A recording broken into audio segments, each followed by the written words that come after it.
Hi, I'm Julia Hankins, and I work with yoga teachers to help them be more confident, more organized, to help them teach really quality kids yoga lessons and help change the world through children's yoga. And I do this through training, through mentoring, and through resources and support. And so today I'm talking about quite a controversial issue. Um, I'm not going to go too controversial with it, though, I don't think. But the controversial issue is yoga and religion with children's yoga. So sometimes I have parents not wanting their children to be part of a yoga class that I'm delivering within a school day. So I'm not talking about after school clubs here because, well, parents would make that decision themselves whether they're going to put their child into an after school class. I'm talking about when you're delivering yoga as part of a curriculum lesson within the school day. So the school have employed you as a yoga teacher to deliver yoga within the school day as part of their curriculum offerings. And so schools may do this for a number of reasons, actually. Schools may want you to come and teach yoga as part of their PE offering, so physical education, or they might want you to teach it as part of mental health work, so something to do with personal social health education. Or they may want to do it as some sort of cultural thing if they're doing a particular topic about, I don't know, India, in which case they want some sort of lesson about what yoga is because it's culturally from India from thousands of years ago. And so sometimes I do have it where children are asked to sit out of their yoga class because their parents disagree with it on the grounds of religion. And so yoga is not a religion, but I can understand why people may perceive it as a religion. And if you're not in the yoga world, then it can be quite confusing. Some people view it as an exercise and simply an exercise. Some people view it as a spiritual practice. And because it has so much cultural links to Hinduism, a lot of people think that it is religious. I personally don't think it's religious. I think that anybody from any religious background can practice yoga. I do think it can be spiritual for some people, and I also see that lots of people can benefit from yoga whether they see the spiritual practice or not. I think they can benefit their in physically and emotionally and mentally by practicing yoga, even without all of the other aspects of it. I'm going to include in the description of this video a useful blog from Yoga Journal that talks about yoga and religion a little bit more. So I'm not going to go too much into that, but I just wanted to talk a little bit about this situation where parents remove their children from yoga with the understanding that they think that there is some religion involved in yoga or the lessons that you're teaching rather than yoga itself.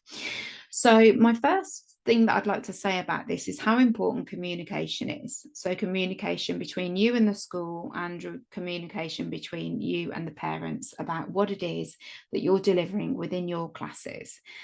So personally, it doesn't feel comfortable for me to include Sanskrit terms or to use, I don't say namaste, I don't chant, I don't talk of chakras, I don't talk about any of those things within my school yoga classes. And that's because I've been employed by the school to deliver for a specific thing, and none of those things are part of that. And so that's what my lessons are like. And so there's some communication between me and the school in finding out what it is they wanted me to deliver and why, what are the learning objectives, what it is they want me to teach. And so for the majority of the schools that I work in, it's either for a PE session, the physical aspect of yoga, or it's for PSHE, or it's a combination of both.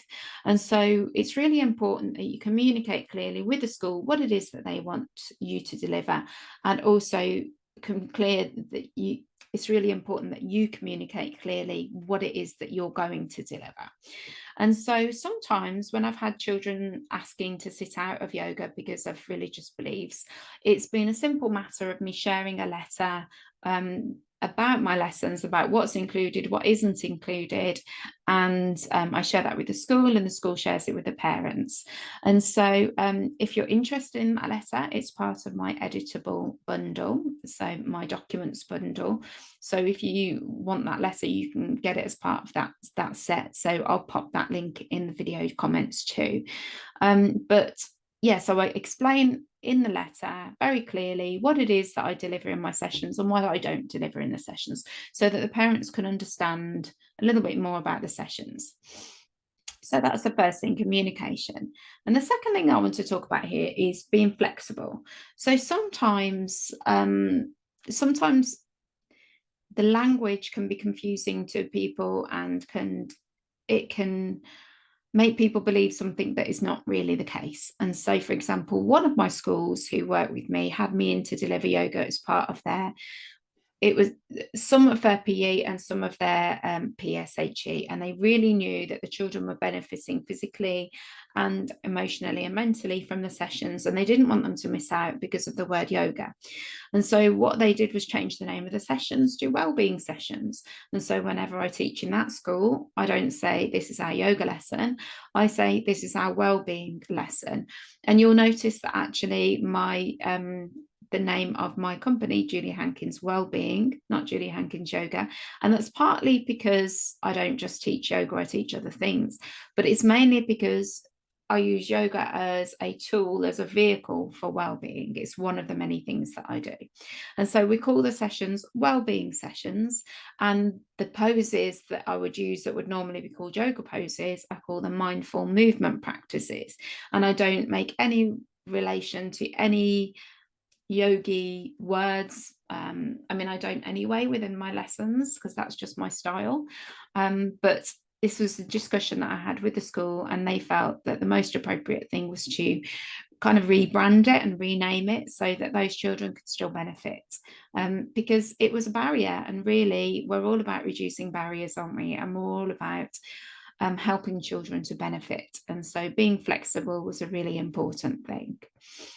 And another thing I'd like to talk about on this subject is being true to you. So I think that yoga is a really personal practice. And I think that there is, well, we know, don't we, that there are 8 limbs of yoga, and it's a whole way of life. It's not necessarily just an exercise practice, but for some people it is. And that's okay. You know, some people will just see it as a physical exercise practice, and they will take from it what they need at that moment in time, and that's perfectly fine. And it doesn't need anybody to judge it. You know, that's just what, you know, it's a personal thing. And so however yoga is to you and however you want to share it is totally fine. You know, that's all right. There aren't really any rules. There aren't really any yoga rules. And so I think the main thing is however you deliver yoga, and however whatever is important to you about your delivery of yoga, that's fine, but you need to communicate that. And if you're employed, if you're employed by a school and they're employing you in the curriculum hours, then it needs to be really clear on what it is you're teaching and why. And so to me, that's the main thing here. It's not yoga's a religion, yoga's not a religion, there's no place for yoga in schools, or yoga should be in schools, yoga shouldn't be in schools. It's what is the learning, and what has the school employed you to teach in that session, and that's what you should be teaching. And so if you want to teach all about the chakras, and you want to teach all about ahimsa and aparigraha, and Sanskrit is really important to you, wonderful, that is beautiful, and there is space for you in the world. Just ensure that the school know this, and they know what they're taking on in employing you. So that's my opinion on that.